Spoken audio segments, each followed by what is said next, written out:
কোরআনে কারীমের 3টি আয়াতে যাকাতের কথা এভাবে বলা হয়েছে, ইয়া আইয়ুহাল্লাযীনা আমানু আনফিকু মিন তাইয়্যিবাতি মা কাসাবতুম ওয়া মিম্মা আখরাজনা লাকুম মিনাল আরদ। হে ইমানদার লোকেরা, তোমরা যেসব পবিত্র অর্থ সম্পদ উপার্জন করো সেগুলি, এবং আমি জমিন থেকে তোমাদের যে ফসল দান করি, ফসল উৎপাদন করে দেই, তার থেকে তোমরা আল্লাহর পথে খরচ করো। এগুলো 1 নম্বর আয়াত। 2 নম্বর, প্রথম আয়াত বলা হয়েছে সূরা বাকারায়, আর সূরা আনআমে বলা হচ্ছে কুলু মিন সামারিহি ইযা আসমারা ওয়া আতু হাক্কাহু ইয়াওমা হাসাদিহি।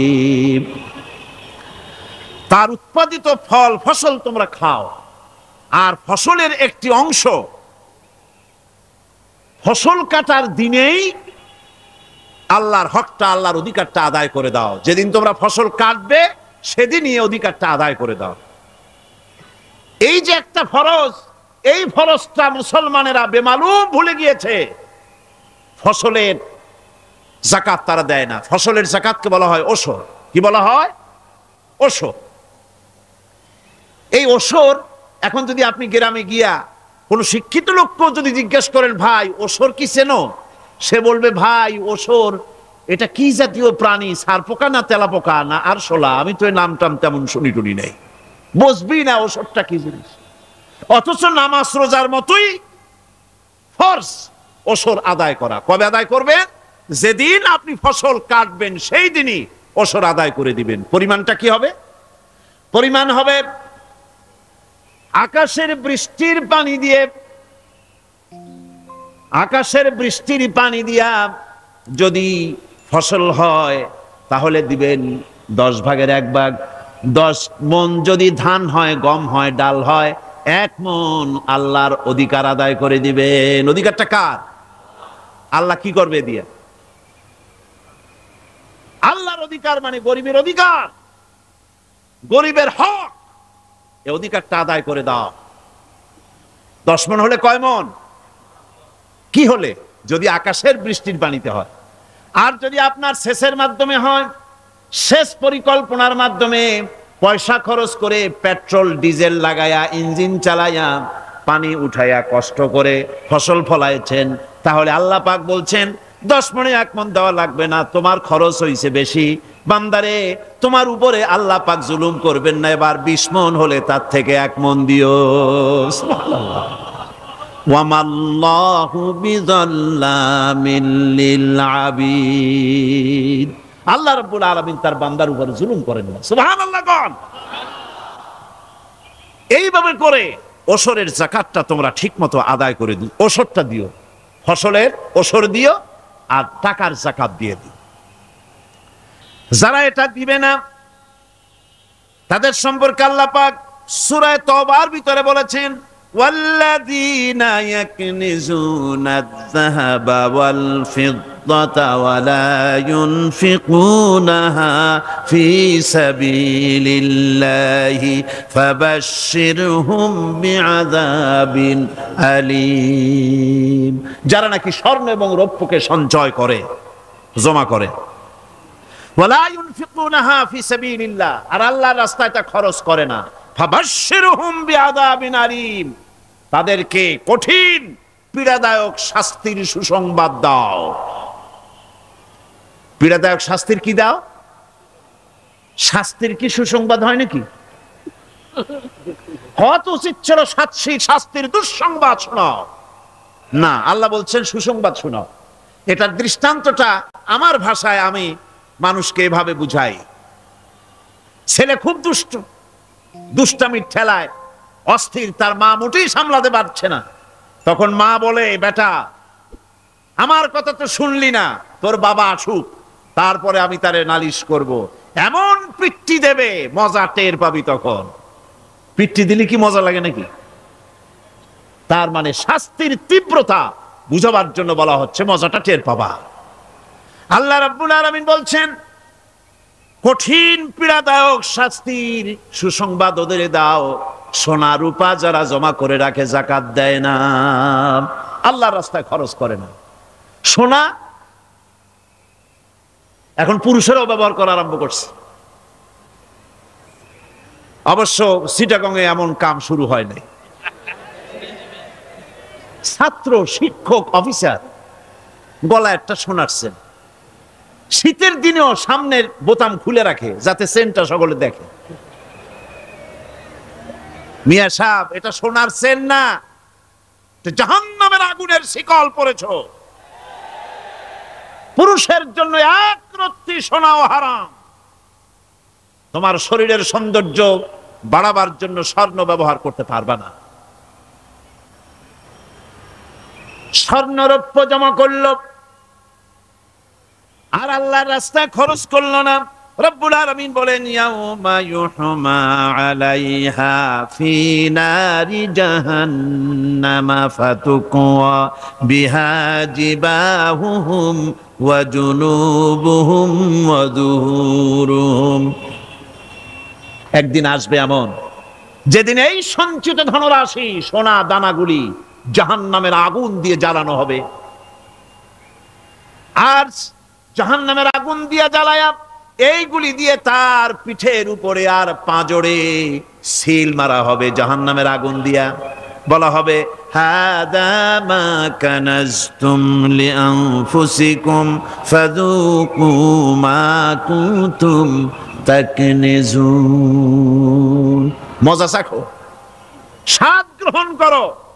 এ হলো তোমার সেই সঞ্চিত সম্পদ, সঞ্চিত ধনরাশি যা তুমি জমা করেছো আর আল্লাহর রাস্তায় খরচ করনি। এখন এর শাস্তি গ্রহণ করো। সুতরাং সঞ্চয় করা, মাল জমা করা এক শ্রেণীর লোক আছে। আল্লাহ পাক বলছেন, আল্লাযী জামা মালান ওয়া আদ্দাদা। মাল জমা করে আর মোছে তেল মাখে। টেলিফোন করে, হ্যালো, সোনালী ব্যাংকের ম্যানেজার সাহেব নাকি? বলে, হ্যাঁ, দেখুন তো আমার ব্যালেন্সটা কত। উনি বললেন, বল্টু সাহেব, আপনার ব্যালেন্স হচ্ছে 50,77,372 টাকা 79 পয়সা। তখন মোজ ঘষে, আতর লাগায়, তেল মাখে আর মনে মনে আনন্দ হয়, আরো কিছু জমা করতে পারলেই তো কঠিন কোটায় পৌঁছে যাব। আল্লাযী জামা মালান ওয়া আদ্দাদা। মাল জমা করে আর গুনতে থাকে, আল্লাহর রাস্তায় খরচ করে না। আল্লাহ রাব্বুল আলামিন বলছেন, খুয মিন আমওয়ালিহিম সাদাকাতান তুতাহহিরুহুম ওয়া তুযাক্কিহিম বিহা। তাদের অর্থ সম্পদ থেকে যাকাত উসুল করে তাদেরকে পবিত্র করে দাও। যাকাত আদায় করার মানেই হলো তার সম্পদগুলি পাক হয়ে গেল। কোন আলহামদুলিল্লাহ। সম্পদ পাক হয়ে গেল, পবিত্র হয়ে গেল। আর যেই সম্পদের যাকাত দেওয়া হয় না, আল্লাহর রাস্তায় খরচ করা হয় না, তা সম্পূর্ণরূপে অপবিত্র, নাপাক। কি পরিমাণ সম্পদের নিসাবটা কেমন হবে? নিসাব হবে 52.5 তোলা রৌপ্য যদি আপনার কাছে থাকে, আপনি বাজার দর হিসাবে যাকাত দিবেন। স্বর্ণ 7.5 তোলা পর্যন্ত যদি হয়ে যায়, তাহলে অবশ্যই বাজার দর হিসাবে প্রতি বছর তার যাকাত দিবেন। ছাগল যদি 40টা থাকে, যাকাত দিবেন। গরু যদি 30টা থাকে, তাহলে যাকাত দিবেন। যাকাতের মাসলাটা খুবই কঠিন। যেখানে সেখানে গিয়ে জিজ্ঞেস করে এর জবাব পাওয়া সুকঠিন হয়ে যাবে। এই জন্য মাল পবিত্র করার জন্য, জাহান্নামের কঠিন শাস্তি থেকে বাঁচার জন্য আমি আপনাদেরকে উপদেশ দেব, সাজেশন করব, পরামর্শ দেব একটা বই পড়ার জন্য। বইটা লেখক হচ্ছেন আল্লামা ইউসুফ আল কারজাবী। বর্তমান আসরে, এই বর্তমান বিশ্বের একজন সাহসী মুফাক্কির ইসলাম, কাতার ইউনিভার্সিটির শরিয়া ফ্যাকাল্টির ডিন। তার লেখা ফিকহুজ যাকাত, বিশাল এই আরবি গ্রন্থের অনুবাদ করেছেন অনুবাদ রাজ্যের রাজা, এদেশে ইসলামী আন্দোলনের, এই ভূখণ্ডের পুরোধা, ইসলামী আন্দোলনের বর্তমান সব নেতাদের ওস্তাদ আল্লামা হযরত মাওলানা আব্দুর রহিম সাহেব রাহিমাহুল্লাহ, আল্লাহ তাকে জান্নাতুল ফেরদাউসের মেহমান বানায় নিক, জোরে কোন আমিন। তিনি এটার অনুবাদ করেছেন ইসলামে যাকাতের বিধান। ইসলামে, নামটা মনে রাখেন, ইসলামে যাকাতের বিধান। ইসলামী ফাউন্ডেশন বইটা বের করেছে, এত বড় 2টি খণ্ড। এই বইটি আপনারা সংগ্রহ করবেন, ইসলামের যাকাত বিধান, বইটি আপনারা সংগ্রহ করবেন মনে করে। নামাজের পরই গুরুত্বপূর্ণ ব্যাপার হচ্ছে যাকাত। আর ইবাদতের বেলায় সাধারণত নামাজের পরে আমরা রোজা বলি, নামাজ রোজা, কিন্তু আসল কথা হচ্ছে নামাজের পরই যাকাত। কোরআনে কারিমে এভাবেই বলা হয়েছে। নামাজ এবং যাকাত এই দুটি জিনিস হচ্ছে ইসলামের প্রধান স্তম্ভ। ইসলামী রাষ্ট্র যদি হয়, যদি দেশটা ইসলামী রাষ্ট্র হয়ে যায়, তাহলে মুমিনেরা যদি ক্ষমতায় আসে তাহলে কি কাজ করবে? আল্লাহ রাব্বুল আলামিন কোরআনে কারীমের মধ্যে বলেছেন, আল্লাযীনা ইম্মাক্কান্নাহুম ফিল আরদি আকামুস সালাত ওয়া আতাউজ যাকাত। আমার মুমিন বান্দারা যদি ক্ষমতায় আসে, মুমিনরা যদি ক্ষমতা পায়, তাহলে 4খানা কাজ করবে। কয়খান কাজ? জোরে চিল্লায় কোন কয়খান? প্রথম কাজ, ক্ষমতায় এসেই নামাজ প্রতিষ্ঠা করবে। প্রথম কাজ কি? নামাজ প্রতিষ্ঠা করবে। সে নামাজের কথা বলবো কালকে। 2 নম্বরের কাজ হলো যাকাত আদায় করবে। 2 নম্বরের কাজ কি? যাকাত আদায় করবে। যাকাত বোর্ড গঠন করবে না, যাকাত আদায় করবে। যে সরকার নামাজ প্রতিষ্ঠা করে না, সে সরকারের যাকাত বোর্ড করে যাকাত আদায় করার অধিকার থাকার কথা নয়। সুবিধাবাদ জিন্দাবাদ দিলে তো চলবে না। যাকাতের টাকা নিয়ে করেন কল্যাণমূলক কাজ, কিন্তু আল্লাহর হুকুম তো সেরকম না। আল্লাহর প্রথম হুকুম হলো নামাজ প্রতিষ্ঠা করতে হবে, তারপরে যাকাত আদায় করতে হবে। কোরআন শরীফ খোলার সাথে সাথে যে জিনিসটা নজরে পড়ে সেটা কি? কোরআনে কারীম খোলার সঙ্গে সঙ্গে যে জিনিসটি নজর পড়ে তা হলো আলিফ লাম মিম যালিকাল কিতাবু লা রাইবা ফীহি হুদাল লিল মুত্তাকিন আল্লাযীনা ইউমিনুনা বিল গায়বি ওয়া ইউকিমুনাস সালাতা ওয়া মিম্মা রাযাকনাহুম ইউনফিকুন। এই কিতাবের মধ্যে কোনো সন্দেহ নাই, মুত্তাকিনদের জন্য কিতাব হেদায়েত, হেদায়েতের জন্য এসেছে। আর মুত্তাকি হচ্ছে তারা যারা নাকি গায়েবের প্রতি ঈমান আনে, অদৃশ্যকে বিশ্বাস করে, নামাজকে প্রতিষ্ঠা করে, আর আমি যে রিজিক দিয়েছি তার দ্বারা আমার রাস্তায় খরচ করে। ইসলাম নামাজের পরই যাকাতের জায়গাটা দিয়েছে। যেখানেই আছে আকিমুস সালাত, সেখানেই আছে ওয়াতুজ যাকাত। দেখছেন কি ধরনের একটা মিল? যেখানেই নামাজ প্রতিষ্ঠা করো সেখানে যাকাত আদায় করো। তার মানে হলো নামাজ সঠিকভাবে প্রতিষ্ঠা হতেই পারে না যাকাত ভিত্তিক অর্থ ব্যবস্থা পরিচালিত হওয়া ছাড়া। কারণ একটি গরিব মানুষ, পেটে খাবার নাই, সে নামাজ পড়তে যখন দাঁড়িয়েছে তার নিজের পেটে খাবার নাই, তার বাচ্চা অসুখে তড়পাচ্ছে, তার ছেলের পরীক্ষার ফি নাই, ফি দেওয়ার মতো পয়সা নাই, তার স্ত্রীর পরনে কাপড় নাই, নামাজ পড়তে দাঁড়িয়েছে। স্বাভাবিকভাবেই নিজের ক্ষুধার যন্ত্রণা, বিবি বাল বাচ্চার কষ্টের কথা, এগুলি তার মনের মধ্যে তোলপাড় করে উঠবে। এ কথা আল্লাহর চাইতে আর কে ভালো বুঝবে? সেই জন্য আল্লাহ পাক বলেছেন, আকিমুস সালাত ওয়া আতুজ যাকাত, নামাজ প্রতিষ্ঠা করো, যাকাত আদায় করো। নামাজ আর যাকাতকে পাশাপাশি রাখা হয়েছে। আর এই নামাজ আর যাকাত দুনিয়ার সমস্ত নবীদের উপর আল্লাহ ফরজ করেছিলেন। কোন সুবহানাল্লাহ। এ শুধু আপনার আমার নবীর উপরে না, দুনিয়ার সব নবীদের উপরে নামাজ আর যাকাত কি ছিল? ফরজ।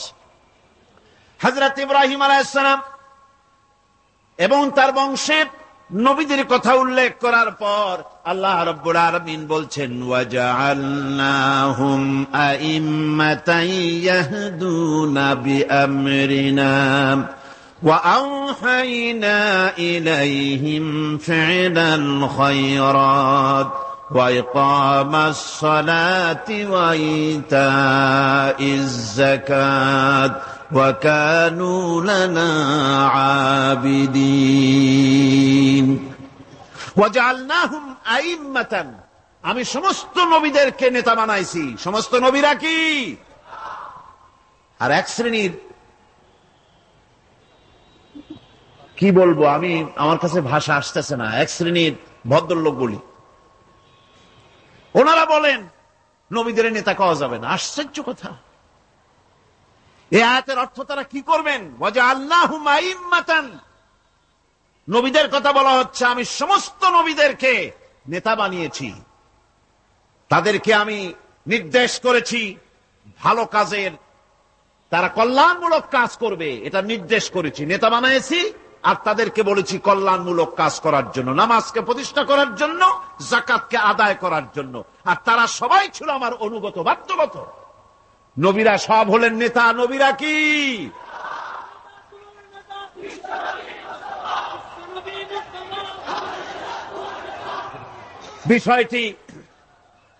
বিষয়টি ওনারা বুঝতে চান না, বিষয়টি ওনারা বুঝতে চান না, তাই নবীকে ওনারা নেতা বলতে চান না। বাংলায় আপত্তি করেন, সাইয়েদেনা বলতে আপত্তি করেন না। সাইয়েদেনা মানেই তো আমাদের নেতা। দরুদ শরীফ পড়লি তো আল্লাহুম্মা সাল্লি আলা সাইয়েদেনা বলি, মানেই হলো আমাদের নেতা। ইংরেজিতে বললে অসুবিধা নাই, উর্দুতে বললে অসুবিধা নাই, আরবিতে বললে অসুবিধা নাই, বাংলায় নেতা বললেই অসুবিধা। কেন হইল? কারা জানি স্লোগান দেয় অমুক আমার নেতা, তোমার নেতা অমুক তমুক, সেই জন্য হুজুর সাল্লাল্লাহু আলাইহি ওয়াসাল্লাম নেতা কওয়া যাবে না। একটা কথা হইল। রাসূল করিম সাল্লাল্লাহু আলাইহি ওয়াসাল্লাম নবীরাই যদি নেতা না হন, তাহলে নবীরা কি অনুসারী? নাউযুবিল্লাহি মিন যালিক। রাসূলকে বলা হয় ইমামুল মুরসালিন। আমাদের হুজুরকে কি বলা হয়? আমাদের রাসূলকে কি বলা হয়? ইমামুল মুরসালিন। মানে কি? সমস্ত নবীদের নিয়ে উনি নামাজের, সমস্ত নবীরা একটা মসজিদে নামাজ পড়তেন, উনি সেখানে ইমামতি করতেন নাকি? না, সমস্ত নবীদের তিনি ইমাম, নেতা। সুবহানাল্লাহ। সুতরাং এটা এক ধরনের মূর্খতা। আল্লাহ পাক বলছেন, আমি সমস্ত নবীদেরকে নেতা হিসাবে পৃথিবীতে প্রেরণ করেছি। তারা হচ্ছেন নেতা। তাদেরকে আমি হেদায়েত দিয়েছি, আমি হুকুম করেছি, ওহীর মাধ্যমে জনকল্যাণমূলক কাজ তোমরা করো, নামাজ প্রতিষ্ঠা করো, কল্যাণমূলক কাজ করো, ফেলাল খায়রাত, কল্যাণমূলক কাজ করো, আর নামাজ প্রতিষ্ঠা করো, যাকাতকে আদায় করো। আর তারা সবাই ছিল আমার বাধ্যগত। ইসমাঈল আলাইহিস সালাম সম্পর্কে বলা হয়েছে, وَكَانَ يَأْمُرُ أَهْلَهُ بِالصَّلَاةِ وَالزَّكَاةِ وَكَانَ عِندَ رَبِّهِ مَرْضِيًّا। সে তার স্বজনদেরকে নামাজের হুকুম করত, নামাজের এবং যাকাতের নির্দেশ দিতেন হযরত ইসমাঈল আলাইহিস সালাম। আর তিনি ছিলেন বিশেষ মর্যাদার অধিকারী। মূসা আলাইহিস সালাম এবং তার কওমকে আল্লাহ পাক এই অর্ডার দিয়েছিলেন। মূসা আলাইহিস সালাম বলেছিলেন, আয় আল্লাহ, আমার কওমকে যেন তুমি গজব দিও না, তাদেরকে তুমি শাস্তি দিও না। আল্লাহ পাক হযরত মূসা আলাইহিস সালামের এই প্রার্থনার জবাবে আল্লাহ পাক বললেন, আযাবি উসিবু বিহি মান আশাউ ওয়া রাহমাতি ওয়াসিআত কুল্লা শাই। আমি যাকে চাইবো আমার আযাবে নিক্ষেপ করব, তবে সকল জিনিসের উপর আমার রহমত পরিবেষ্টিত আছে। তবে হ্যাঁ, ফাসাকতুবুহা লিল্লাযীনা ইয়াত্তাকুনা ওয়া ইউতুনাজ যাকাতা ওয়াল্লাযীনা হুম বিআয়াতিনা ইউমিনুন। আমি এই রহমত কেবলমাত্র তাদের জন্য লিখে রাখবো যারা নাকি নামাজ প্রতিষ্ঠা করবে আর যারা যাকাত আদায় করবে, আমি তাদেরকে আমার গজব থেকে বাঁচাইয়া দেব। যাকাত যারা আদায় করবে আমি তাদেরকে আমার শাস্তি থেকে, গজব থেকে রক্ষা করব। রাসূল করিম সাল্লাল্লাহু আলাইহি ওয়াসাল্লামের পূর্বে শেষ নবী হচ্ছেন হযরত ঈসা আলাইহিস সালাম। তাকে আল্লাহ পাক এই অর্ডারই করেছেন। কোরআনে কারিমে বলা হচ্ছে ওয়াজআলানি মুবারাকান আইনামা কুনতু ওয়া আওসানি বিস-সালাতি ওয়াজ-যাকাতি মা দুমতু হাইয়া। আমি যেখানেই থাকি না কেন আমাকে অর্ডার করা হয়েছে যতদিন বেঁচে থাকবো আমি ততদিন যেন আমি নামাজ আদায় করি আর যাকাত দেই। ঈসা আলাইহিস সালাম বলছে আল্লাহ পাক আমার উপরে নির্দেশ করেছেন আমি যেখানেই থাকি আর যতদিন বাঁচি আমাকে নামাজ আর যাকাত এই দুটি জিনিস সম্পর্কে আল্লাহ পাক আমাকে আদেশ করেছেন। এখন যাকাত দিতে হবে, গুরুত্বপূর্ণ ব্যাপার। মানুষেরা অবহেলায় যাকাত থেকে নিজেকে বঞ্চিত রেখেছে, মাহরুম রেখেছে এত বড় একটি নিয়ামত থেকে, সমাজকে মাহরুম করছে, যাকাত দিচ্ছেন। কোরআনে কারিমের 3টি আয়াতে যাকাতের কথা এভাবে বলা হয়েছে, ইয়া আইয়ুহাল্লাযীনা আমানু আনফিকু মিন তাইয়্যিবাতি মা কাসাবতুম ওয়া মিম্মা আখরাজনা লাকুম মিনাল আরদ। হে ইমানদার লোকেরা, তোমরা যেসব পবিত্র অর্থ সম্পদ উপার্জন করো সেগুলি এবং আমি জমিন থেকে তোমাদের যে ফসল দান করি, ফসল উৎপাদন করে দেই, তার থেকে তোমরা আল্লাহর পথে খরচ করো। এগুলো 1 নম্বর আয়াত। 2 নম্বর, প্রথম আয়াত বলা হয়েছে সূরা বাকারায়, আর সূরা আনআমে বলা হচ্ছে কুলু মিন সামারিহি ইযা আসমারা ওয়া আতু হাক্কাহু ইয়াওমা হাসাদিহি। তার উৎপাদিত ফল ফসল তোমরা খাও, আর ফসলের একটি অংশ ফসল কাটার দিনেই আল্লাহর হকটা, আল্লাহর অধিকারটা আদায় করে দাও। যেদিন তোমরা ফসল কাটবে সেদিনই এই অধিকারটা আদায় করে দাও।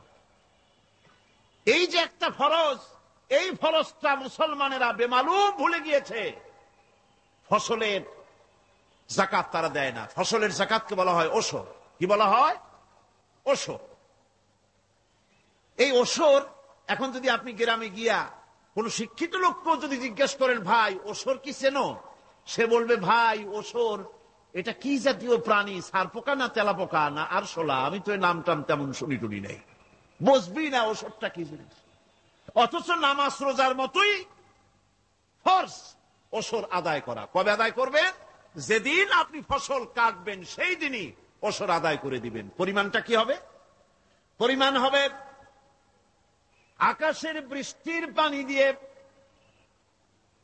আকাশের বৃষ্টির পানি দিয়া যদি ফসল হয় তাহলে দিবেন 10 ভাগের 1 ভাগ। 10 মণ যদি ধান হয়, গম হয়, ডাল হয়, 1 মণ আল্লাহর অধিকার আদায় করে দিবেন। অধিকারটা কার? আল্লাহ কি করবে দিয়ে?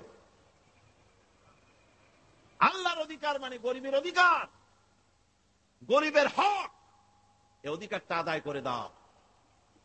10 মণ হলে কয় মণ? কি হলে? যদি আকাশের বৃষ্টির পানিতে হয়। আর যদি আপনার সেচের মাধ্যমে হয়, সেচ পরিকল্পনার মাধ্যমে পয়সা খরচ করে পেট্রোল ডিজেল লাগায়া ইঞ্জিন চালাইয়া পানি উঠাইয়া কষ্ট করে ফসল ফলাইছেন, তাহলে আল্লাহ পাক বলছেন 10 মণে 1 মণ দেওয়া লাগবে না, তোমার খরচ হয়েছে বেশি। বান্দারে তোমার উপরে আল্লাহ পাক জুলুম করবেন না, এবার 20 মণ হলে তার থেকে 1 মণ দিও। সুবহানাল্লাহ।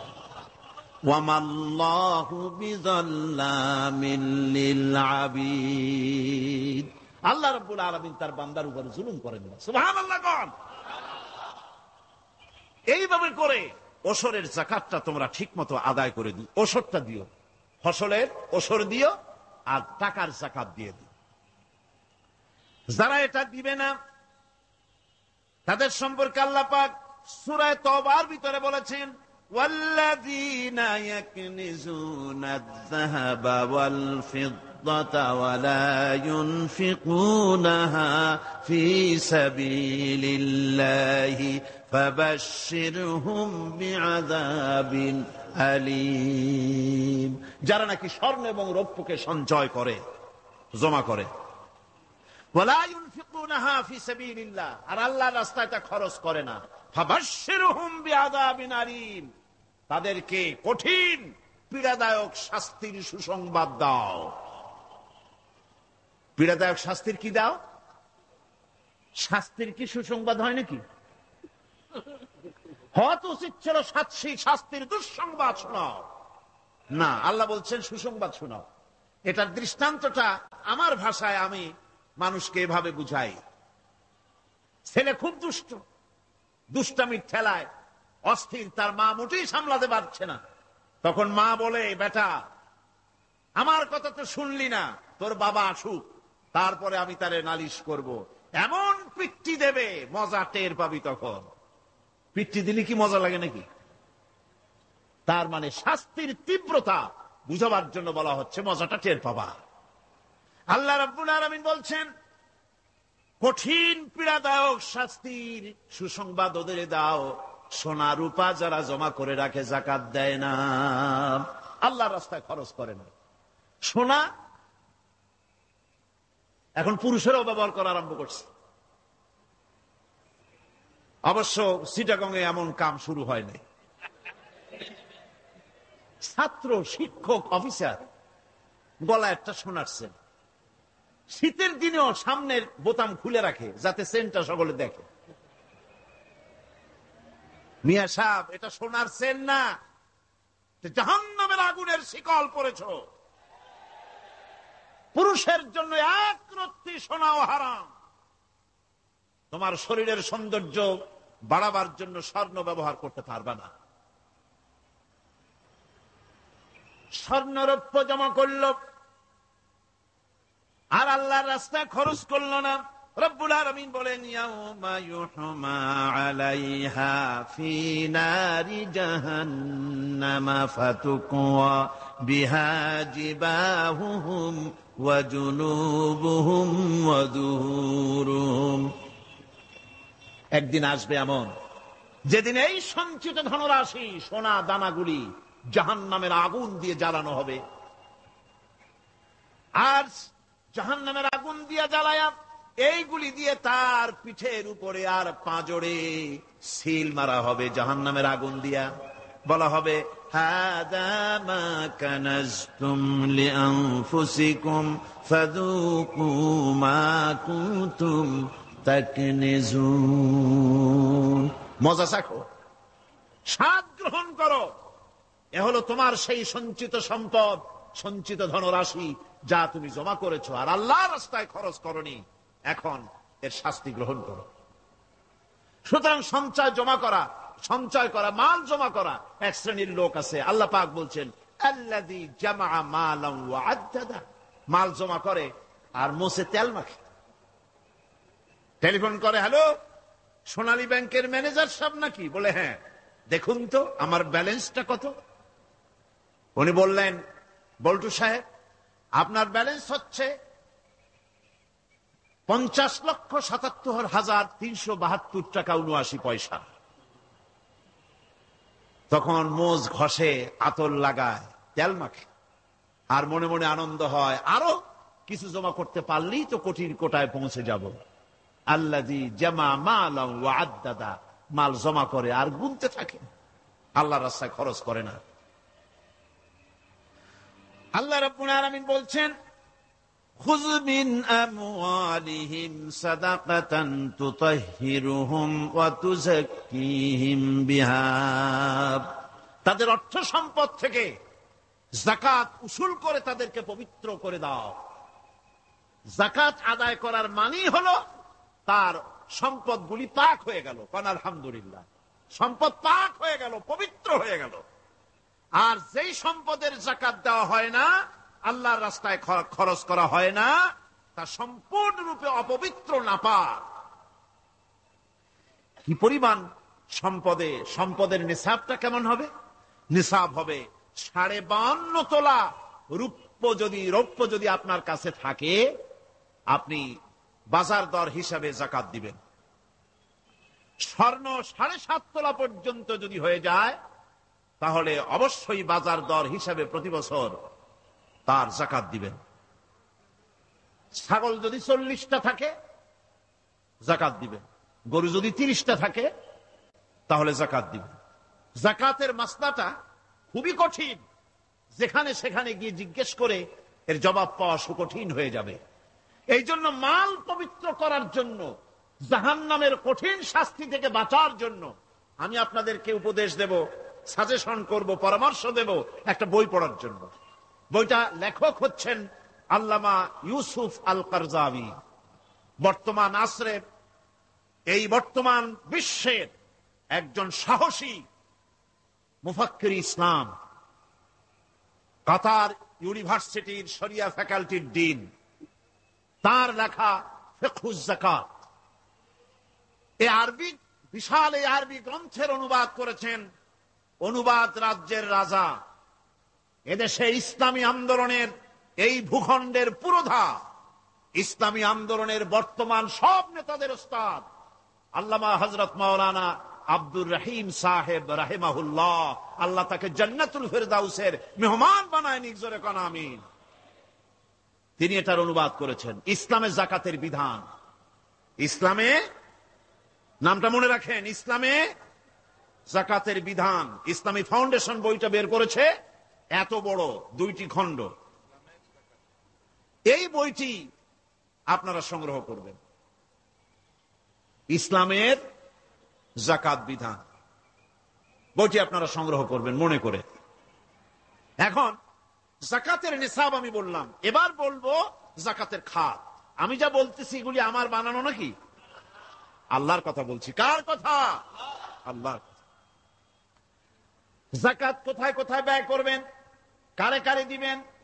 আল্লাহ রাব্বুল আলামিন বলেন, ইন্নামাস সাদাকাতু লিল ফুকারাই ওয়াল মাসাকিন ওয়াল আমিলিনা আলাইহা ওয়াল মুআল্লাফাতি কুলুবুহুম ওয়া ফির রিকাব والغارمين وفي سبيل الله وابن السبيل فريضة من الله والله عليم حكيم।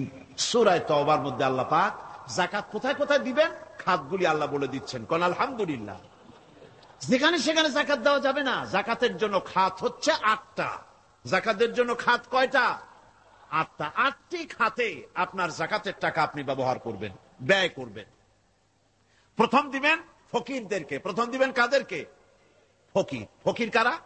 ফকির হচ্ছে নিজের জীবন জীবিকায় অন্যের মুখাপেক্ষী। তারপরে শিশু, এতিম, বিধবা,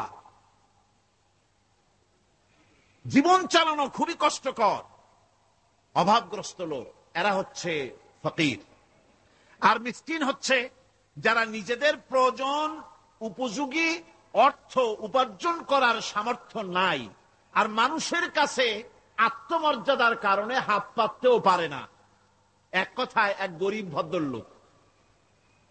আল্লাহ কোরআন শরীফ বলেছেন যে এদের চেহারা দেখে বুঝো জ্বর পেটে খাবার নাই, অথবা সে অসুবিধায় আছে, চেহারা দেখে বুঝে তাকে সাহায্য করো। সে এমন শরীফ মানুষ আছে না আমাদের সমাজে? লোক এরকম আছে না? আছে কিনা? ঘরের মধ্যে 3 দিনও রান্না হয় নাই, কিন্তু দাড়ি টাড়ি সুন্দর করে আশ্রায়া জামাটা পরিপাটি করে গায়ে দিয়ে বেরোচ্ছে, কাউর কাছে হাত পাতে না, তার সরাপাতে তার ভদ্রতায় বাঁধে। ওনার সরাপথে বেঁধেছে, উনি চাবেন না কারো কাছে, কিন্তু উনাকে যিনি সৃষ্টি করেছেন সে আল্লাহ রাব্বুল আলামিন শুনায় দিচ্ছেন, বান্দারা আমার ওই গরিব ভদ্রলোককে খাবার দাও। ওরা হচ্ছে মিসকিন। এরপরে আমিলিন, 3 নম্বরে আমিলিন, অর্থাৎ যারা যাকাত সরকারি ভাবে যাকাত যারা আদায় করে, সেই আদায়কারীদেরকে এই যাকাতের টাকা দিয়ে তাদের সম্মানী দিতে বলা হয়েছে। ইসলামী গভর্নমেন্ট আসলে যাকাত তো আর আপনার খুশি মতো থাকবে না, যাকাত দিতে আপনি বাধ্য হবেন। জাকাত দিতে আপনি বাধ্য হবেন। জাকাত আদায় করবে গভর্নমেন্ট। কে আদায় করবে? গভর্নমেন্ট আদায় করবে, আর গভর্নমেন্ট ডিস্ট্রিবিউট করবে। ওয়াল মুআল্লাফাতিল কুলুব, মনতুষ্টির জন্য, যাদের মন জয় করতে হবে, এই ধরনের লোকদেরকে। ওয়ার রিকাব, আর গলদেশের মুক্তিদানের জন্য। ওয়াল গারিমিন, আর ঋণগ্রস্ত ব্যক্তি, তাও আবার এমন পর্যায়ের যে ঋণ পরিশোধ করতে গেলে যদি তার এমন অবস্থা হয় যে তার কাছে জাকাত দেওয়ার মতো টাকা থাকে না, এরকমের অবস্থা যদি হয়, তাহলে জাকাতের টাকা দিয়ে তার ঋণ পরিশোধ করে দেওয়া যেতে পারে। ফি সাবিলিল্লাহ, এরপরে হচ্ছে জিহাদের রাস্তা। জিহাদের রাস্তা মানে জিহাদ যখন শুরু হবে, সেই জিহাদের ময়দানে আপনি বন্দুক রাইফেল কিনে দেওয়ার সাহায্য করবেন, সেটা নয়। কিন্তু শুধু এটাকে বোঝানো হয় নাই। ফি সাবিলিল্লাহ বলতে বোঝানো হয়েছে আল্লাহর রাস্তায় সংগ্রামরত সব ব্যাপারে আপনি সাহায্য করবেন, ইসলামী আন্দোলনের জন্য করবেন। যারা ইসলামের জন্য বইপত্র লেখে তাদের জন্য করবেন, যদি পয়সায় কুলাতে না পারে সেখানে সাহায্য করবেন। ইসলামী আন্দোলনকে বিজয় করার জন্য সাহায্য করবেন। এক কথায় আল্লাহর রাস্তা বলতে যা বুঝায় এগুলিকে দিবেন। ইবনে সাবিল, এরপরে পথিক মুসাফির। পথিক মুসাফির, সে যদি বাড়িতে ধনী থাকে, ঢাকায় ধনী, কিন্তু চট্টগ্রামে এসে সর্বহারা হয়ে গেছে, টাকা পয়সা সব লুটপাট হয়ে গেছে, এখন বাড়ি ফেরার উপায় নাই, জাকাতের টাকা দিয়ে তাকে সাহায্য করা যেতে পারে।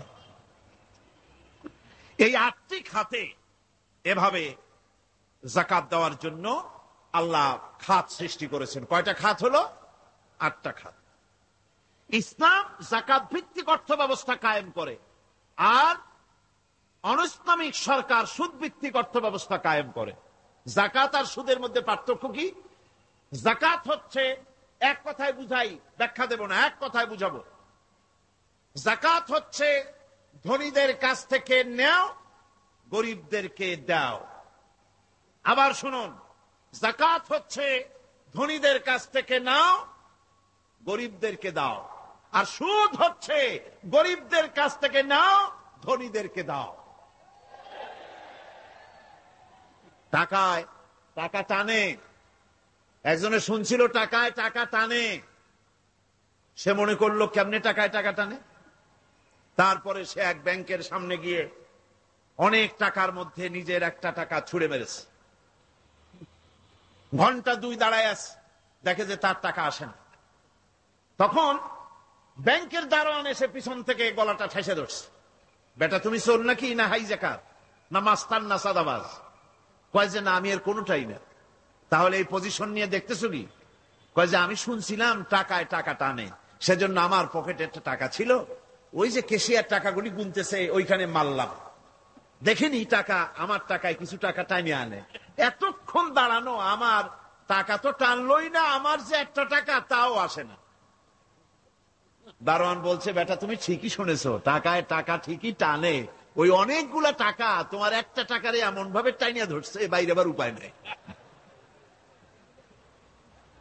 সুদভিত্তিক অর্থ ব্যবস্থায় গরিবরা এভাবে শোষিত হয়। শোষিত হয় কারা? গরিবরা। সিনেমা কারা বানায়? ধনীরা। শোষিত হয় কারা? গরিবরা। লক্ষ্য করেন, তাকান, আল্লাহর কথা কত বাস্তব। ধনীরা সিনেমা বানায়, শোষিত হচ্ছে গরিবেরা। রিক্সা চালায়, ঠেলা গাড়ি চালায়, মাথার ঘাম পায়ে ফেলেছে, পরিশ্রান্ত হয়েছে, বিকাল বেলায় সেই টাকা নিয়ে যাচ্ছে বাজার করতে। সিনেমা হলের সামনে যায় দেখে সর্বনাশ, যুবক একটা যুবতীর জড়ায় ধরছে 2 হাত দিয়া, নিচে লেখা কি যে প্রেম আর কত যে জ্বালা। বেচারা গরিব মানুষ মাথা গরম হয়ে গেছে এটা দেখিয়া, যে বাইরে যদি এত জ্বালা, ভিতরে না জানি কত মজা। যে টাকা দিয়ে চাউল কিনতো, সেই টাকা দিয়া টিকিট কিনে সিনেমায় ঢুকলো। এর মাথা ঘামানো পয়সাগুলি পাইল কে? বড় লোকই পেল। বড় লোকেরা ব্যাংকে টাকা রাখে, গরিব মানুষেরা ব্যাংক থেকে টাকা লোন নেয়। কৃষি লোন নিল, গরু কিনলো, বীজ কিনলো, সার কিনলো। আকাশ থেকে বৃষ্টি হলো না, অনাবৃষ্টি, অতিবৃষ্টি, খরার কারণে ফসল হলো না। ব্যাংক কি তার লোন মাফ করবে? তার সুদ মাফ করবে?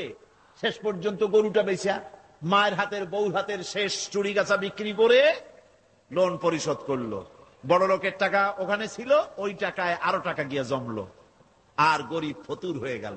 এই জন্য আল্লাহ পাক বলেছেন সুদ হচ্ছে ওয়াহাল্লাল্লাহুল বায়া ওয়া হাররামা রিবা। আল্লাহ পাক ব্যবসাকে করেছে হালাল, সুদকে করেছেন হারাম। এই সুদের মধ্যে 70টি গুনাহ, তার ছোট্ট গুনাহ হলো নিজের মায়ের সাথে জিনা করা। জোরে কোন নাউজুবিল্লাহ। মায়ের সাথে জিনা করার চাইতেও নিকৃষ্ট, এটা হলো ছোট গুনাহ।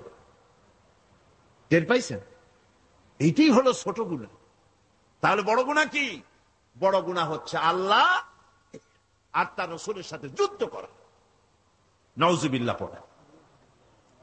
সুতরাং এই সুদভিত্তিক অর্থ ব্যবস্থার, এই সুদভিত্তিক অর্থ ব্যবস্থাকে নির্মূল করে দিয়ে ইসলাম যাকাত ভিত্তিক অর্থ ব্যবস্থা কায়েম করেছিল, যার ফলে মানুষ খেয়ে পরে সুখে শান্তিতে বসবাস করেছে।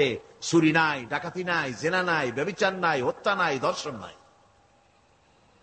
এমন এক সময় এসেছিল কোরআনে কারিমের বরকতে, যাকাত ভিত্তিক অর্থনীতির বরকতে, এমন এক সময় এসেছিল ময়দানে ঢোল পিটানো হতো বাজারে বাজারে, যাকাত কে নেবে, যাকাত কে নেবে, যাকাত কে নেবে। একজন মানুষও খুঁজে পাওয়া যায় নাই যে বলবে যাকাত আমার দরকার। গল্প করলাম? এটা কি গল্প? বাস্তব। হযরতে ওমর বিন আব্দুল আজিজ রাহমাতুল্লাহ আলাইহির জামানায় সাদকার টাকা নিয়ে 3টি দিন একজন ঘুরেছেন গ্রামে গ্রামে, ময়দানে ময়দানে। একটা গরিব খুঁজতেছেন সদকার টাকা দেবে, গরিব খুঁজে পাওয়া যায় না। ক্লান্ত শ্রান্ত হয়ে মরুদ্যানের ভিতরে আরাম করতেছেন, এমন সময় দেখতে পেলেন সেখানে আরেকটা লোক আসছে, ধুলা মলিন বড় একটা বস্কা তার সাথে। এই লোকটি তার কাছে গিয়ে বলছে, ভাই আল্লাহ আপনারে আমারে মিলাই দিছে, 3 দিন পর্যন্ত ঘুরেছি কিছু সদকার টাকা নিয়ে, এত বড় দেশের এত জায়গা ঘুরলাম, একটা গরিব পাই নাই যে তারে দেব, আল্লাহ আপনারে মিলাই দিছে, নেন এই টাকাগুলা। কয় যে তোমার মাথা খারাপ না স্কুল উঠিলা? তুমি কি মনে করছো আমার এই বস্কার মধ্যে ছেঁড়া খাতা? তোমার টোপলায় যে টাকা আছে আমার বস্তায় তার থেকে অনেক বেশি টাকা আছে। তুমি ঘুরতেছো 3 দিন, আমি ঘুরতেছি সপ্তাহকাল, একটা ভিক্ষুক পাই নাই। এটা কিসের বরকতে? ইসলামী অর্থনীতির বরকতে। যেরকম কিসের বরকতে?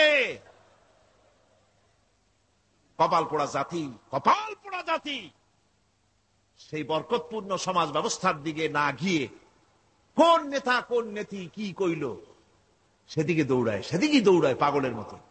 হেমিলেনের বংশীবাদক বাঁশি বাজায় চললো, আর ইঁদুর বাঁদর সব পিছনে ছুটল। এর কোনো মানে হয় না। বন্ধুগণ, আল্লাহ রাব্বুল আলামিন এই যাকাত ব্যবস্থার মাধ্যমে বিরাট পরিবর্তন এনে দিয়েছিলেন। এটি আল্লাহ পাকের একটি বিশাল নিয়ামত। এই নিয়ামত আল্লাহ পাক ইসলামী রাষ্ট্রকে দান করেছেন। আর যাকাতই বরকত। হালালে বরকত হয়, হারামে তো আর বরকত হয় না। কথা ঠিক কিনা কন? এখন আল্লাহর রাহে যে আপনি খরচ করবেন, সেই খরচ করার জন্য আল্লাহ রাব্বুল আলামিন কয়েকটা মূলনীতি দিয়েছেন। কিভাবে কি মন মানসিকতা নিয়ে খরচ করবেন। খরচ করলেই কিন্তু সওয়াব হবে না। আতর মাখবেন, যদি চিন্তা করেন যে আতর মাখলাম, মাহফিলে যাব, মসজিদে যাব, লোকেরা টের পাবে যে বেটা আতর একখান মাখছে, খামো খাই আপনার আমও গেল সালাও গেল, কোন সওয়াব হইল না। আর যদি আতর মাখেন এই নিয়ত করে আতর মেখেছি, রাসূল পাক সাল্লাল্লাহু আলাইহি ওয়াসাল্লামের একটা সুন্নাত আমল করলাম, আল্লাহ রাব্বুল আলামিন অসংখ্য নেকি আমল নামায় লিখে দিবেন। নিয়তের উপরে দারমাদার করছে সবকিছু।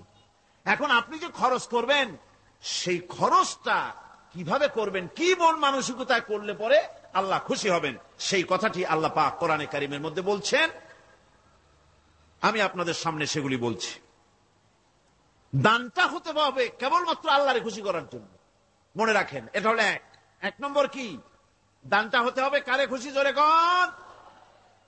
আল্লাহ পাক বলছেন ওয়ামা তুনফিকুনা ইল্লা ইবতিগা ওয়াজহিল্লাহ, তোমরা যা কিছু খরচ করো তাতে আল্লাহর সন্তুষ্টি লাভ করা ছাড়া মনের মধ্যে অন্য কিছু যেন লক্ষ্য না থাকে, শুধুমাত্র আল্লাহর সন্তুষ্টি মনের মধ্যে তোমরা রাখবে। আর কাউকে কোন জিনিস দিয়ে তার কাছে অনুগ্রহ প্রকাশ করতে পারবে না। আমি তোমার এই উপকার করছিলাম, তুমি নেমক হারামের মতো আজ কথা বলো, এরকম বলে না। কাউকে কিছু দিয়ে অনুগ্রহ প্রকাশ করবে না, তার মনে ব্যথা দিবা না। الذين ينفقون أموالهم في سبيل الله ثم لا يتبعون ما أنفقوا منا ولا أذى, যারা আল্লাহর পথে খরচ করেন এবং খরচ করার পর নিজের অনুগ্রহ প্রকাশ করে না এবং কাউকেও মনোকষ্ট দেয় না, টাকা দিয়া খোটা দিল না, মনেও কষ্ট দিল না, তাদের জন্য পুরস্কারটা কি শুনুন। আল্লাহ পাক বলেন পুরস্কার হচ্ছে লাহুম আজরুহুম ইনদা রাব্বিহিম ওয়ালা খাউফুন আলাইহিম ওয়ালা হুম ইয়াহজানুন, ওদের জন্য তার পরওয়ারদিগারের কাছে রয়েছে বিরাট পুরস্কার, আজরে আজিম। এদের জন্য কোনো ভয় নাই, কোনো চিন্তাও নাই, কিয়ামতে ডাইরেক্ট জান্নাতে চলে যাবে। সুবহানাল্লাহ। দানের এত ফজিলত যা ভাই আমি বলে শেষ করতে পারবো না, এত ফজিলত আল্লাহ দানের মধ্যে রেখেছেন। ত্যাগেই তো শান্তি, ভোগে শান্তি নাই, মজা কিসে?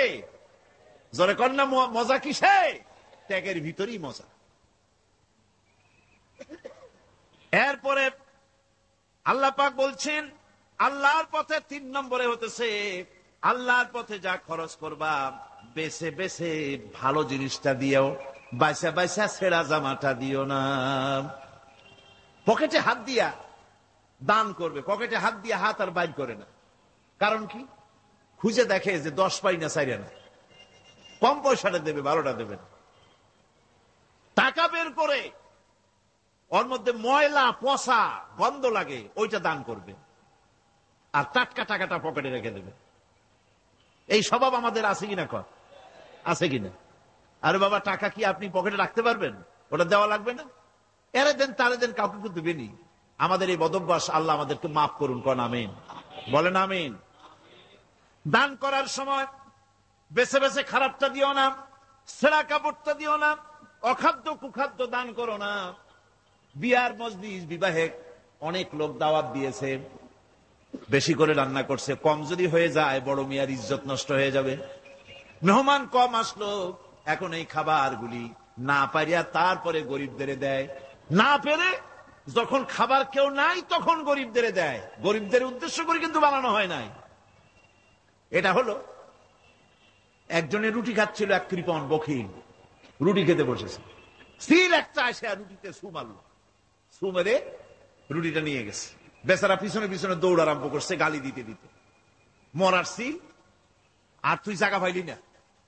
চিলের পিছনে দৌড়াতে দৌড়াতে নদীর পারে চলে আসছে। সিলও দেখে যে আল্লাহ, এমন এক বেকায়দার লোকের রুটি নিলাম, কোন গাছেও বসতে পারি না তার ঢিলার জ্বালায়। শেষ পর্যন্ত পাশে ছিল নদী, নদীর উপর দিয়া চিল উড়ে ওপার যাওয়া আরম্ভ করছে। বকিল বেচারা দাঁড়াই থাকে, দিলাম ফি সাবিলিল্লাহ, আল্লাহর রাস্তায় দিলাম। এর তো কোনো মানে নাই। নিজে খেতে না পারে বাসি অখাদ্য কুখাদ্য এগুলি দিতে আল্লাহ পাক নিষেধ করেছেন। দিবা বাইসে বাইসে ভালো জিনিসটা, যেটা তোমার কাছে প্রিয়, ওইটা দিও।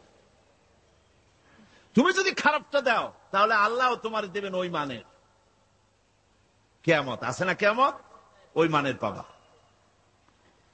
আল্লাহ পাক বলছেন ইয়া আইয়ুহাল্লাযীনা আমানু আনফিকু মিন তাইয়্যিবাতি মা কাসাবতুম ওয়া মিম্মা আখরাজনা লাকুম মিনাল আরদ।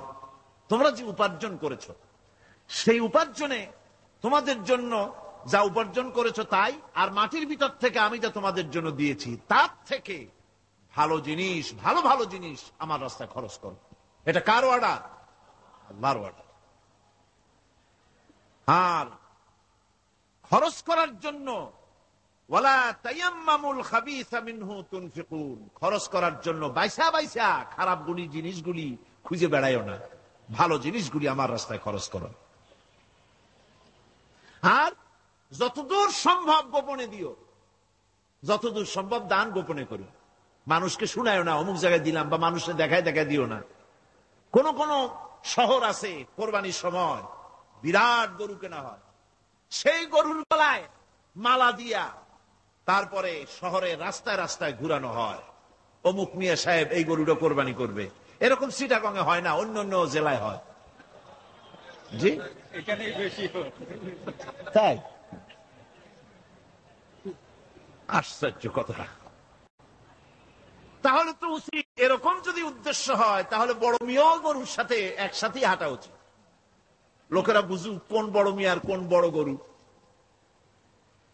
আপনি এটা করলেন কি জন্যে? এই কাজটা তো নিন্দনীয় কাজ। আর প্রতিযোগিতামূলক কোরবানি করা, প্রতিযোগিতামূলক 35,000 টাকার গরু কোরবানি করা হলো, মানে নাই। মানুষকে শুনাইয়া, মানুষকে দেখাইয়া যদি করা হয় কোনো ফল পাওয়া যাবে না। আমার বন্ধুগণ, আল্লাহ রাব্বুল আলামিন বলছেন মানুষকে দেখাবার জন্য দান সদকা করো না। ইন তুবদুস সাদাকাতি ফানি'ম্মা হিয়া ওয়া ইন তুখফুহা ওয়া তু'তুহাল ফুকারা ফাহুয়া খায়রুল লাকুম ওয়া ইউকাফিরু আনকুম মিন সাইয়্যাতিকুম।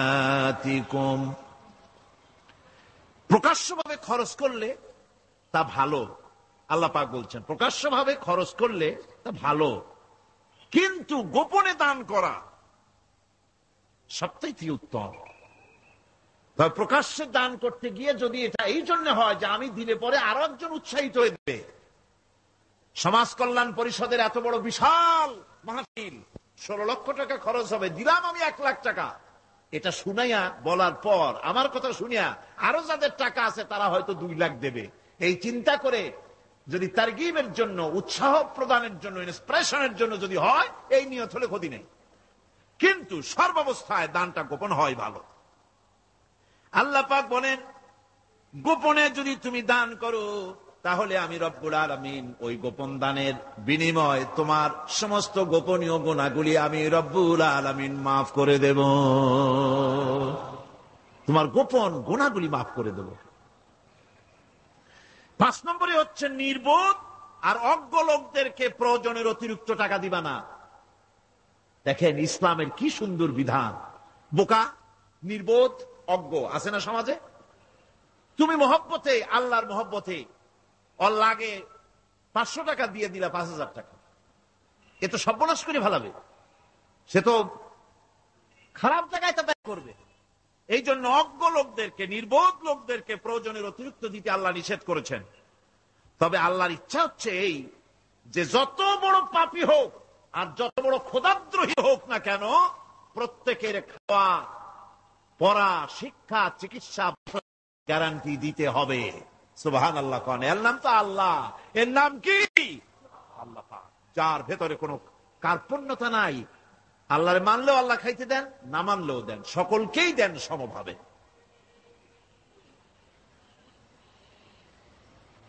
6 নম্বরে হচ্ছে কারো প্রয়োজন পূরণের জন্য যদি ধার দেওয়া হয়, যদি কাউকে ধার দেন তা আদায় করার জন্য বারবার তাকে তাগাদা দেওয়া যাবে না। একথা শুনিয়া যারা ঋণগ্রস্ত আছেন তারা আবার এই সুবিধাটা নিয়েন না। সামর্থ্য থাকতে যদি যার কাছ থেকে ধার এনেছেন তাকে যদি কষ্ট দেন, অবশ্যই আল্লাহর কাছে আসামি হতে হবে কিয়ামতের দিন, কোনো সন্দেহ নাই। আর যে ব্যক্তি ধার দিয়েছেন তিনি যদি বুঝতে পারেন যে এই লোকটি আসলেই নিয়ত ভালো কিন্তু দিতে পারতেছে না, তাহলে এমন লোককে বারবার তাগাদা দিতে আল্লাহ নিষেধ করেছেন। তাকে শরম দিও না, তাকে সময় দাও। وَإِنْ كَانَ ذُو عُسْرَةٍ فَنَذِرَةٌ إِلَى مَيْسَرَةٍ وَأَنْ تَصَدَّقُوا خَيْرٌ لَكُمْ إِنْ كُنْتُمْ تَعْلَمُونَ। ঋণগ্রস্ত ব্যক্তির আর্থিক অবস্থা খারাপ হলে সচ্ছল হওয়া পর্যন্ত তাকে সময় দাও, আর তাকে যদি ক্ষমা করে দিতে পারো সেটা তো অনেক ভালো কথা। আল্লাহ তোমার প্রতি রহম করবেন। যদি ক্ষমার তাকে যদি সে দিতেই পারবে না এমন অবস্থা যদি হয়, তাহলে তাকে তুমি ক্ষমা করে দিও। কিছু সংখ্যক লোক আছে যারা ধার নিয়ে আসলে ফাঁকি দিতে চায়, আছে না এমন সমাজে? না নাই? কিছু লোক আছে ধার নেয়, ভাই দেব 1 মাসের মধ্যে, কোনো সন্দেহ নাই। 6 মাস যায় তারপরেও দেয় না, অন্য কাজ করে মিটাই, অন্য কাজ মিটায়, কিন্তু এর টাকা পরিশোধ করে না। এরকম লোকও আছে, তারা আল্লাহর কাছে দায়ী হবে। একবার পত্রিকায় দেখেছিলাম কার বাড়িতে কার্টুন দিয়েছে, বাড়িতে বিরাট সাইনবোর্ড লাগাইছে কুকুর হইতে সাবধান। তার বন্ধু বলছে, ভাই তুমি কুকুর কিনলে কবে? কয় যে না, কুকুর কিনি নাই, সাইনবোর্ড লাগাইছি পাওনাদারদেরকে ঠেকাবার জন্য, যাতে সহজে বাড়ির মধ্যে না ঢোকে। এই চালাকিটা আর কেউ বুঝুক আর না বুঝুক, আল্লাহ পাক তো খুব ভালো করেই বোঝেন। 7 নম্বরের কথা হলো দান করার ব্যাপারে, যে আপনি দান করতে করতে যা আছে সব ফতুর করে ফেলাবেন, এটা কিন্তু ইসলাম চায় না। আপনার সন্তান সন্ততিকে বঞ্চিত করে, স্ত্রী পুত্রকে বঞ্চিত করে সমানে দান করবেন, ঘরে না খায়া থাকবেন, এই অবস্থা যেন না হয়। খরচ করবেন কি? আল্লাহ পাক বলছেন, وَيَسْأَلُونَكَ مَاذَا يُنْفِقُونَ قُلِ الْعَفْوَ। নবী আপনাকে প্রশ্ন করা হয় কি খরচ করব, আপনি বলুন প্রয়োজনের অতিরিক্ত জিনিস যেটা আছে সেটাই আল্লাহর জন্য খরচ করে দাও। তোমার প্রয়োজন যখন মিটে গেছে, ব্যাংকের মধ্যে অসংখ্য টাকা জমা রাখা খালি গুনতেছে বসে বসে, তা না করে অভাবগ্রস্ত মানুষদের প্রয়োজন মিটাও। খরচ করার ভিতরে আর খরচ না করার ভিতরে ভারসাম্য রক্ষা করতে হবে। وَلَا تَجْعَلْ يَدَكَ مَغْلُولَةً إِلَى عُنُقِكَ وَلَا تَبْسُطْهَا كُلَّ الْبَسْطِ فَتَقْعُدَ مَلُومًا مَحْسُورًا। তোমাদের দানের হাত গুটায় একেবারে গলার সাথে বেঁধে রেখো না, আবার এমন বেশি ছেড়েও দিও না, কারণ এর ফলে তোমাকে অনুতপ্ত হওয়া লাগতে পারে, কার্পণ্যতাও না হয়, আর দিরজমের মতো দিয়া সব ফতুরু না হয়ে যাও। দুটোর মধ্যে ব্যালেন্স হতে হবে। আর 8 নম্বরে কথা হচ্ছে এই যে এই দানের উপযুক্ত কারা। আপনি তো যাকাত দিবেন কাদের, সে কথা আল্লাহ বলে দিয়েছেন, আগে বলা হয়েছে না? কয়টা খাতে দিবেন? মাশাআল্লাহ, মনে আছে আপনাদের। আর এমনি সাধারণ দান সদকা কাদেরকে দিবেন, উপযুক্ত পাত্র কারা, তার একটা লিস্ট আল্লাহ দিচ্ছেন। وَبِالْوَالِدَيْنِ إِحْسَانًا وَبِذِي الْقُرْبَى وَالْيَتَامَى وَالْمَسَاكِينِ وَالْجَارِ ذِي الْقُرْبَى। নিজের পিতামাতা, নিকট আত্মীয়, ইয়াতীম, মিসকিন এবং আত্মীয় প্রতিবেশী, তাদেরকে দিবে। আমি কিন্তু এখন যাকাতের কথা বলছি না, মা বাপকে যাকাত দেওয়া যাবে না। এটা হচ্ছে দান, সহযোগিতা করা, এহসান করা। এই এহসান মা বাপকে, প্রতিবেশী আত্মীয় যারা, মিসকিন যারা, এতিম যারা, অনাত্মীয় প্রতিবেশী যারা, চলার সাথী, প্রবাসী এবং নিজের চাকর চাকরানি যা কিছু আছে, এ সকলকেই এই সাহায্য করতে হবে, একথা আল্লাহ বলে দিয়েছেন। এবং আমরা যে আয়াত আলোচনা করতেছি সে আয়াতের ভিতরেও এই ফেরেশতা আল্লাহ পাক বলে দিয়েছেন। আল্লাহ রাস্তায় যারা দান করবে তাদের সম্পর্কে আল্লাহ বলছেন এখন, مَثَلُ الَّذِينَ يُنْفِقُونَ أَمْوَالَهُمْ فِي سَبِيلِ اللَّهِ كَمَثَلِ حَبَّةٍ। আল্লাহর রাস্তায় খরচ করা এর দৃষ্টান্ত হলো একটা দানার মতো, যেই দানাটা থেকে 7টা ডাল বেরিয়ে গেল। فِي كُلِّ سُنبُلَةٍ مِئَةُ حَبَّةٍ। একটা দানা থেকে 7টা ডাল বেরোলো, এক একটা ডালে 100 করে দানা হলো, সব মিলাইয়া 700 দানা হয়ে গেল। وَاللَّهُ يُضَاعِفُ لِمَن يَشَاءُ وَاللَّهُ وَاسِعٌ عَلِيمٌ। আল্লাহ পাক বলেন এই পৃথিবীতে একটা দানায় 700 দানা যে আল্লাহ রাব্বুল আলামিন তোমার হাতে ধরায় দিলেন, সে আল্লাহ পাকের ব্যাংকে যদি টাকা জমা রাখো, আল্লাহর রাস্তায় যদি খরচ করো, 700 গুণ বাড়াইয়া আল্লাহ তোমার হাতে ধরাইয়া দিবেন। ওয়াল্লাহু ইউদাইফু লিমান ইয়াশা, আর আল্লাহ ইচ্ছে করলে এর থেকেও বেশি তোমাকে দান করবেন। সুবহানাল্লাহ কোন জোরে। আর এই দান করতে হবে মরার আগে। কোন সময় দেবেন কোন? আমার দেশে বহু মুসলমান আছে যারা বলে হুজুর আসি আপনাদের পিছনে, যা বলেন আসি আসি, জীবন দিয়া দেব। এরা খুব চালাক, জীবন দিতে চায়, মাল দিতে চায় না। আল্লাহ তো আগে জীবন চায় নাই। আল্লাহ আগে কি চেয়েছেন? কোন না আল্লাহ আগে কি চেয়েছেন? আল্লাহ চেয়েছেন মাল। وَتُجَاهِدُونَ فِي سَبِيلِ اللَّهِ بِأَمْوَالِكُمْ وَأَنفُسِكُمْ। আল্লাহ পাক বলেন জিহাদ করো আমার রাস্তায় মাল দিয়ে আর জান দিয়ে। মাল দাও আগে, মাল না দিয়া যদি আগে মরে যাও, মালটা তো থেকেই গেল। সুতরাং মাল আগে আমার রাস্তায় দাও। দেবা কখন? মরার আগে দাও। وَأَنفِقُوا مِمَّا رَزَقْنَاكُم مِّن قَبْلِ أَن يَأْتِيَ أَحَدَكُمُ الْمَوْتُ। আমার রাস্তায় খরচ করো মৃত্যু আসার আগে। فَيَقُولَ رَبِّ لَوْلَا أَخَّرْتَنِي إِلَى أَجَلٍ قَرِيبٍ। যদি মরার আগে না দাও, মৃত্যুর সময়, মৃত্যু যখন এসে গেল, সেই সময় যদি বলো, অনুশোচনা যদি করো, আহারে যদি আমি সময় পাইতাম, একটু খানিক যদি সময় দিতে আল্লাহ, একটু সময় আমারে যদি দাও, ফাসাদ্দাকা ওয়া আকুম মিনাস সালিহিন। দান সদকা করব, সব আল্লাহর রাস্তায় দিয়ে দেব, আর আমি সালেহ বান্দাদের মধ্যে শামিল হয়ে যাব। আল্লাহ একটু সময় আমারে দাও।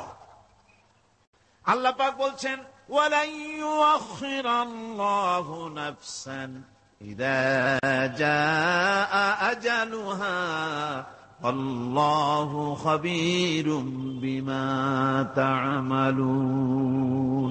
মৃত্যুর নির্ধারিত সময় আসলে 1 সেকেন্ড আগে পাশে করা হবে না। সুতরাং মৃত্যুর আগে খরচ করো। আপনি মনে করবেন যে আপনি মরে গেলে পরে আপনার ছেলে মেয়ে আপনার জন্য করবে, খরচ করবে। হ্যাঁ করবে ঠিক। মরার পরে কুলখানির পরে 40, তারপরে শেষ। এরপর আর করবে না। আপনার ছেলে মেয়ে যে আপনার জন্য করবে তার প্রমাণ তো আপনি নিজে। আপনি আপনার ছেলের মেয়ের জন্য কি করে, আপনার মা বাবার জন্য কি করছেন? আপনার মা বাবার জন্য যদি আপনি কিছু না করে থাকেন, আপনার ছেলে মেয়ে আপনার জন্য করবে না। সুতরাং নিজের কাজ নিজে করেন। আপনার পিঠ যদি চুলকায়, আর নাতিরে যদি বলেন নাতি পিঠটা চুলকায় দাও, সে যে জায়গায় চুলকাবে আপনি করবেন উত্তর দিকে, সে উত্তর দিকে, দক্ষিণ দিকে, উপরে, নিচে, পিঠে, পাশার কাছে, যে জায়গায় আঙ্গুল দেবে আপনি করবেন ওখানে না, আবার আরেকটু উপরে দাও, আরেকটু পাশে দাও, জায়গা মতো পড়বেই না। আর কষ্ট করে নিজের হাতটা যদি পৌঁছাইতে পারেন জায়গা মতো পড়ে, একবার চুলকানি মারলেই চুলকানি শেষ। ঠিক কিনা? সুতরাং আপনি অন্যের উপরে ভরসা না করে নিজের খরচ নিজেই করে যান, নিজের কাজ নিজে করে যান, আল্লাহর রাস্তায় খরচ করে যান, বেশি পরিমাণে খরচ করেন। যত খরচ করবেন আল্লাহ রাব্বুল আলামিন রাজি হয়ে যাবে। কোন সুবহানাল্লাহ। তাবুকের যুদ্ধের জন্য, তাবুকের জিহাদের জন্য আল্লাহর নবী চাঁদা চেয়েছিলেন। চাঁদা করা কোনো নাজায়েজ জিনিস না, তবে চাঁদাবাজ নাজায়েজ। মানুষকে কষ্ট দিয়ে পয়সা জবরদস্তিমূলক আদায় করা। 10,000 টাকা দিবেন মিয়া, 10 লাখ টাকা দিতে হবে, এত টাকা পাবো কে? আরে মিয়া পাবেন কই? রাইফেলের বাট দেখায়, তারপরে জামা প্যান্টের কাছে চুলকাতে গিয়া রিভলভারের বাট দেখায় দেয়। দেবেন না, আমার লোক এসে আদায় করে নিয়ে যাবে, তোমার বাপ দেবে কবরে উঠা। এটা জায়েজ নাই। কথা বুঝতে পেরেছি? রাসূল করিম সাল্লাল্লাহু আলাইহি ওয়াসাল্লাম সাহায্য চেয়েছেন, সাহায্য। রোমকদের সঙ্গে যুদ্ধ হবে, সাহায্য লাগবে, যার কাছে যা আছে নিয়ে আস। মহিলারা কানের দুল খুলে দিল, নাকের ফুল খুলে দিল, গলার হার খুলে দিল। মানুষের সাহাবায়ে কেরাম টাকা করি উজাড় করে দিতে লাগলেন। এত হলো, হুজুরকে দেখা যায় না, স্তূপ হয়ে গেছে, সোনাদানা টাকা পয়সা অস্ত্রপাতির স্তূপ। হুজুর বলছেন তোমরা তো সবাই দিলে, আমার আবু বকর কোথায়? হযরতে সিদ্দিক আকবর রাদিয়াল্লাহু তাআলা আনহু তিনি ছিলেন এক পিলারের আড়ালে, খামের আড়ালে, সেখান থেকে বেরিয়ে এসেছেন, হাতে ৭০টা পোটলা। হুজুর দেখেন হযরত আবু বকরের চোখে পানি, হুজুরের হাতে পোটলাটা উঠাই দিলেন। নবীজি পোটলা খুলে ছাড়লেন, কয়েক কেজি গম পড়লো আর কয়েকটা দিরহাম পড়লো। হুজুর হযরত আবু বকরের দিকে তাকায় দেখেন সিদ্দিক আকবর রাদিয়াল্লাহু তাআলা আনহুর চোখের থেকে পানি পড়ে দাড়ি ভিজে ভিজে পড়তেছে। আল্লাহর নবী বলেন, ও সাহাবীরা, তোমরা সবাই মিলে আজকে যে দান করেছো, সব দানের যত মর্যাদা হয়েছে তার থেকে একা আবু বকরের দানের মর্যাদা আল্লাহর কাছে বেশি হয়ে গেছে।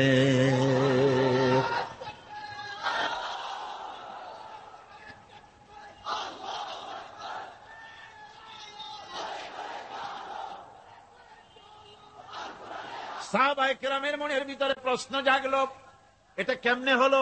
আমরা এত দিলাম, এই জিহাদে হযরতে ওমর রাদিয়াল্লাহু তাআলা আনহু তার জীবনের সঞ্চিত সম্পদের পুরা অর্ধেকটা দান করে দিয়েছিলেন। হুজুর সাহাবায়ে কেরামদের মনের অবস্থা বুঝলেন, প্রশ্ন করলেন, তোমরা কে কত দিছো, বাড়ি কত আছে? প্রত্যেকেই বললেন, এত দিছি, বাড়ি এত আছে। হযরত আবু বকরের কাছে হুজুর জিজ্ঞেস করলেন, আবু বকর কত আনছো, বাড়ি কত আছে? হযরত আবু বকর বলেন, ইয়া রাসূলুল্লাহ, আল্লাহ পাকের নামে কসম করে বলি, আমি আবু বকরের ঘরে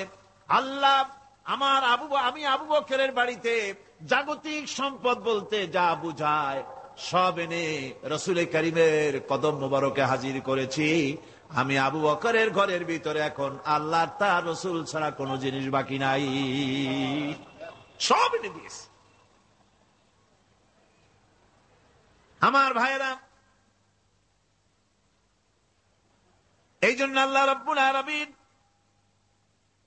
দানের ভিতরে বিরাট ফজিলত রেখেছেন। সাহাবায়ে কেরাম যদি এরকম দান না করতেন, এভাবে কোরবানি না দিতেন, ইসলাম এই পর্যন্ত আসতো না, ঠিক কিনা?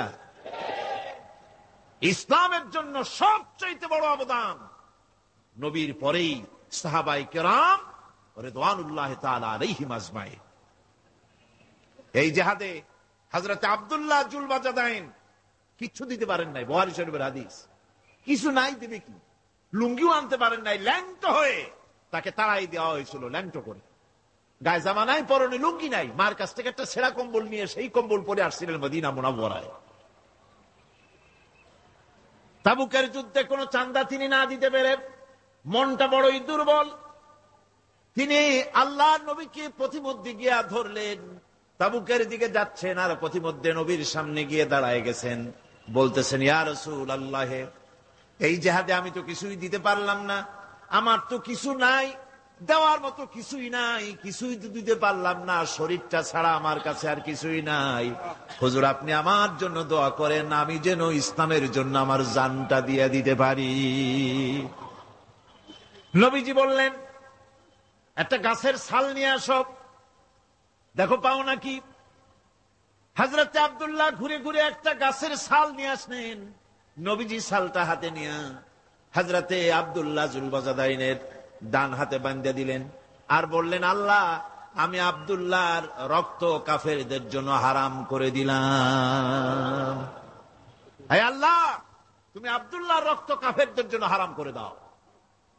হযরত আব্দুল্লাহ কাঁদতে লাগলেন, বললেন, আয় আল্লাহর নবী, আমি চেয়েছিলাম আমি শহীদ হয়ে যাব, জীবনটা দিয়ে দেব, আর আপনি আমার রক্ত হারাম করলেন। আল্লাহর কাছে দোয়া করলেন, কেমন কথা।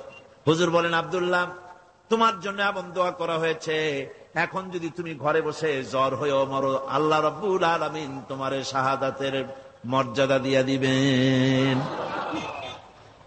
তাবুকের প্রান্তরে যাওয়ার পর রাসূলের কাছে খবর এলো, হযরতে আব্দুল্লাহ তীব্র কঠিন জ্বরে ভোগার পর তিনি ইন্তেকাল করেছেন। হুজুর বললেন, তার জন্য কবর খোঁড়ো। বুখারী শরীফের হাদিসে এসেছে, আব্দুল্লাহর জন্য কবর খনন করা হলো। একজন কবরের ভিতরে নেমে দাঁড়ালেন, দুইজনে আব্দুল্লাহর লাশ নিয়ে আসতেছি, একজনের পাশে আলো ধরিয়ে দাঁড়িয়ে আছেন, ছোট্ট টিমটিমে একটা আলো জ্বলতেছে কবরের পাশে। কবরের ভিতরে যিনি দাঁড়ানো, তিনি বলতেছেন, লাশ যারা বহন করতেছ তোমাদের ভাইয়ের প্রতি আদব করো, আদব করে নিয়ে আসো, মর্যাদার সাথে নিয়ে আসো। কবরে যিনি দাঁড়ায় আব্দুল্লাহর লাশ ধরলেন, তিনি আর কেউ নন, তিনি বিশ্বনবী জনাবে মুহাম্মদুর রাসূলুল্লাহ সাল্লাল্লাহু আলাইহি ওয়াসাল্লাম। আল্লাহর নবী নিজ হাতে হযরতে আব্দুল্লাহ জুলবাজাদাইনের লাশ ধরে কবরের মধ্যে শোয়াই দিলেন। এরপরে কবরের উপরে হুজুর উঠে আসলেন, নিজের হাতে কবরের উপরে মাটি দিলেন, আর বললেন, তোমরা আমার কাছে যারা আছো সরে যাও। ওনারা সরে দাঁড়ালেন। আল্লাহর নবী কবরের উপরে দুই হাত বিছায় দিয়া নবীজি বলতে লাগলেন, আয় আল্লাহ রব্বুল আলামিন, আজকের সন্ধ্যা পর্যন্ত আমি এই আব্দুল্লাহর উপরে রাজি ছিলাম, আয় আল্লাহ তুমিও আব্দুল্লাহর উপরে রাজি খুশি হয়ে যাও। হযরত আব্দুল্লাহ বিন মাসউদ রাদিয়াল্লাহু তাআলা আনহু চিৎকার মেরে কেঁদে উঠছিলেন যে, হারে, আজকের কবরে আব্দুল্লাহর লাশ না হয়ে যদি আমার লাশটা হইতো। আল্লাহর দ্বীনের জন্য এমন খরচ তারা করেছেন, এভাবে তারা খরচ করেছেন, নিজেদের জীবন দিয়েছেন, জান দিয়েছেন, মাল দিয়েছেন। অনেক মানুষ আছে, কারা জয় হবে, কারা জিতবে, তাদেরকে পয়সা দাও, যারা জিততে পারবে না তাদের পয়সা দিও না। বড় বড় ধনী মানুষ আছে, দিতে পারে 5 লাখ 10 লাখ, দেয় মাত্র 500 টাকা। আবার যাদের উপরে ধারণা ওরা বুঝি জিতে যাবে, তাদের দেয় 2, 5, 10 লাখ 1 কোটি পর্যন্ত দিয়ে দেয়। আছে না? আছে। আল্লাহ পাক বলেন, ওয়ামা লাকুম আল্লা তুনফিকু ফি সাবিলিল্লাহ। আল্লাহর পথে খরচ করার ব্যাপারে তোমাদের আপত্তি কেন? কি হয়েছে তোমাদের? কেন আল্লাহর পথে খরচ করতে পারো না? ওয়ালিল্লাহি মিরাসুস সামাওয়াতি ওয়াল আরদ। অথচ আসমান এবং জমিনের সব কিছুর মালিকানা কার? আল্লাহর না। ওয়াজ তো আমি করি, গলায় অসুবিধা হলে আমার হবে, আপনাদের তো হওয়ার কথা না। শুনতে শুনতে গলা ভাঙছে। আকাশ আর জমিনে যা কিছু আছে সবটার মালিক কে? আল্লাহর নাম কি? যেমনটি জোরে নেওয়া উচিত ছিল গায়ের আওয়াজ দিয়া, গলার আওয়াজ দিয়া, তেমন আওয়াজ দিছিলেন না, দিলের থেকেও বড় আওয়াজ হইত। গায়ের শক্তি দিয়ে আল্লাহ পাকের নাম নেন। আকাশ জমিন সবকিছুর মালিকানা কার?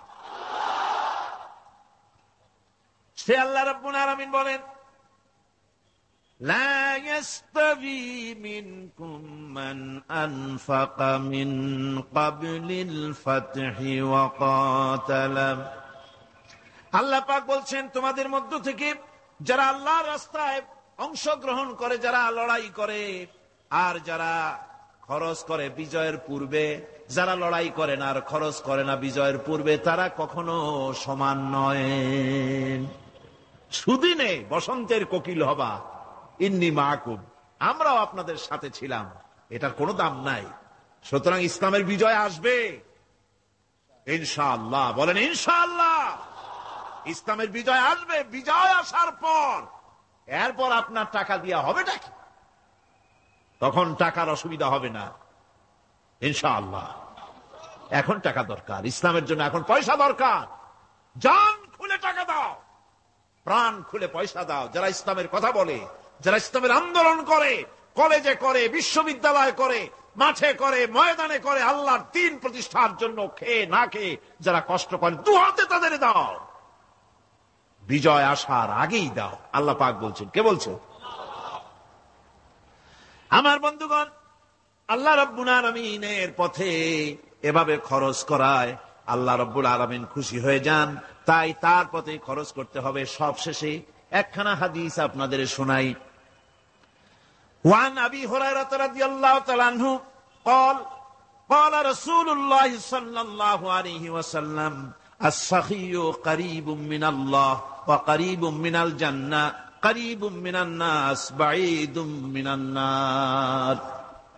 হযরত আবু হুরায়রা রাদিয়াল্লাহু তাআলা আনহু বলেন, রাসূল করিম সাল্লাল্লাহু আলাইহি ওয়াসাল্লাম বলেছেন, দানকারী আল্লাহর নিকটতম, দানকারী আল্লাহর নিকটতম, দানকারী বেহেশতের নিকটতম, দানকারী মানুষের নিকটতম, দানকারী জাহান্নাম থেকে দূরে সরায় দেন আল্লাহ। দানকারী বেহেশতের কাছে, আল্লাহর কাছে, মানুষের কাছে, আর জাহান্নাম থেকে অনেক অনেক অনেক দূরে। ওয়াল বাখিলু বাঈদুম মিনাল্লাহ, বাঈদুম মিনাল জান্নাহ, বাঈদুম মিনান নাস, কারীবুম মিনান নার। আল্লাহর নবী বলেন, বখিল ব্যক্তি, যে ব্যক্তি কৃপণ, সে আল্লাহ থেকে দূরে, সে বেহেশত থেকে দূরে, সে মানুষ থেকে দূরে এবং জাহান্নাম থেকে একেবারেই নিকটে। নাউযুবিল্লাহ, কোন নাউযুবিল্লাহ। ওয়ালা জাহিলুন সাখিয়ুন আহাব্বা ইলাল্লাহি মিন আবিদিন বাখিল, তিরমিজি শরীফের হাদিস। আর অবশ্যই একজন জাহিল দাতা, একজন কৃপণ আবেদের চাইতে আল্লাহর কাছে তার অনেক দাম। সুবহানাল্লাহ।